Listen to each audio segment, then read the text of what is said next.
Hi guys, and welcome to another video. Today is my March wrap-up video. These are all the books that I read last month, and I'm gonna talk to you about them. The first book I read is this brilliant one. It's so shiny.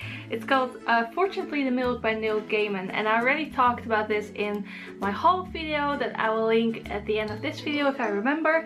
Because I had already read it by then. All you need to know is that it's brilliant. It's a kid's book, so it has pretty large letters and it has lots of lovely pictures. I love this illustrator, Chris Riddle. I love his illustrations and it's just so shiny. But yeah, I talked a bit about the book there. Basically it's about this guy who's gone to get milk and he's gone for ages, and then when he comes back he tells his kids this amazing story of what happened to him when he went to get milk. And it's awesome. You definitely have to read this. Then I read No and Me, and I think I also talked about this in that same video, but I'm not entirely sure. This is by Delphine de Vigan. I think it's originally French. It's basically about this kid who is smarter than most kids, so she skipped like 1 or 2 grades, so she's really young compared to her classmates, and she doesn't really have many friends. But there's this one kid who's actually, I think, a bit older than the rest of his classmates, because I think he had to repeat a grade, and they kind of become friends. But other than that, she doesn't have any friends at all. And she meets this girl called No, and she is actually homeless. I think she's like 18 years old and she lives on the streets of Paris. And No befriends her and asks her questions for this paper that she wants to write. And it's basically just about her befriending this troubled teen and also, you know, getting more comfortable with making other friends. And I don't know, I really like this story. I thought it was really interesting to read, and yeah, I don't really know what else to say about it without giving stuff away, but I really liked it. Then we have Midnight for Charlie Bone. I also feel like I did this book already in like one of my haul videos, but it's by Jenny Nimmo and it has a pretty shiny cover, and it's one of those books that's like marketed as the new Harry Potter, and it's never the new Harry Potter. It's not even close to the new Harry Potter. But if you ignore that, it is kind of a fun book to read. I suppose like in Harry Potter, there is a certain element of magic and it takes place at a school. I think that's why they called it the new Harry Potter. But that's basically where all similarities end.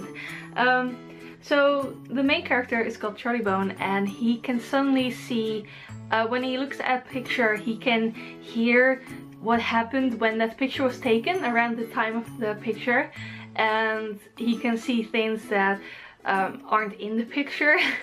So his weird great aunt or grandma, no, I think yeah, his grandma who lives with them, she's finally happy that he's showing magic, because apparently it runs in the family, and he's sent to this school where some of the kids who go there, most of them are geniuses and some of them just have magical gifts. It's kind of funny because you would expect it, I don't know, like to be a school for geniuses and they all have a magical gift, but the one with the magic, they just have to pick one of the courses that the other kids are basically kind of really amazingly at.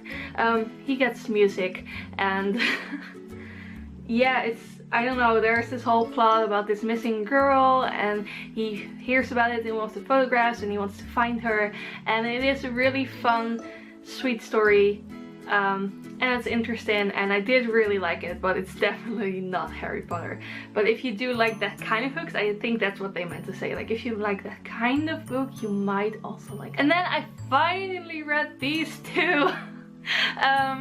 So I started to reread the series I think in January or February, I'm not entirely sure. I read like the prequel thing. It's over here somewhere, like the Assassin's Blade, and hadn't read that one yet. Really enjoyed it with the short stories.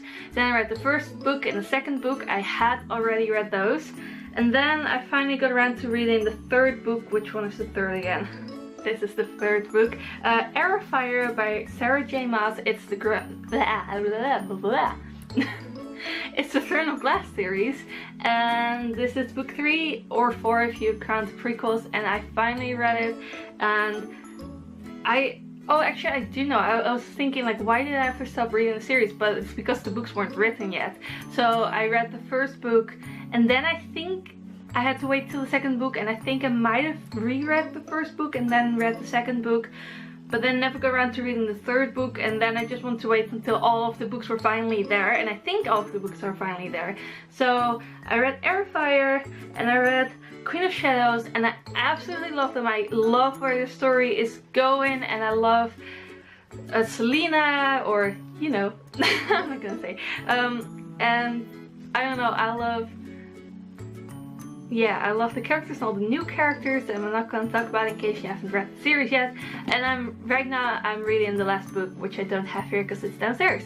But I'm almost finished with that book. I think yesterday I didn't feel that great. I was really tired, so I kind of wanted to go upstairs and take a nap, but instead I read for 2 hours in the last book, which I hope is actually the last book. Like, kind of don't.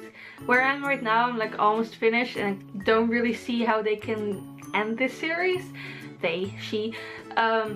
So yeah, maybe there's gonna be another book. I don't know, I'm gonna have to look it up. But anyway, Throne of Glass series is about this this assassin who was thrown into the salt mines and basically worked there as a slave and had a really crappy life there until she is brought out by the prince of that kingdom, who wants her as a champion to fight to become the assassin of the king, the very king who threw her in those salt mines to begin with.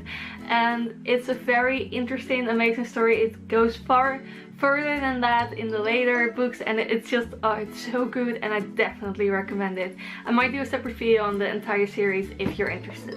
And then last but not least, First Class Murder by Robin Stevens. I love the Murder Most Unladylike series. This is the third book in the series. I have all of them here, so I'm definitely gonna read the fourth and the fifth book soon. Basically they're all on the Orient Express, and I love that. And one of the characters, Daisy, she's actually reading Murder on the Orient Express, which just came out in their time zone place thing year that this takes place.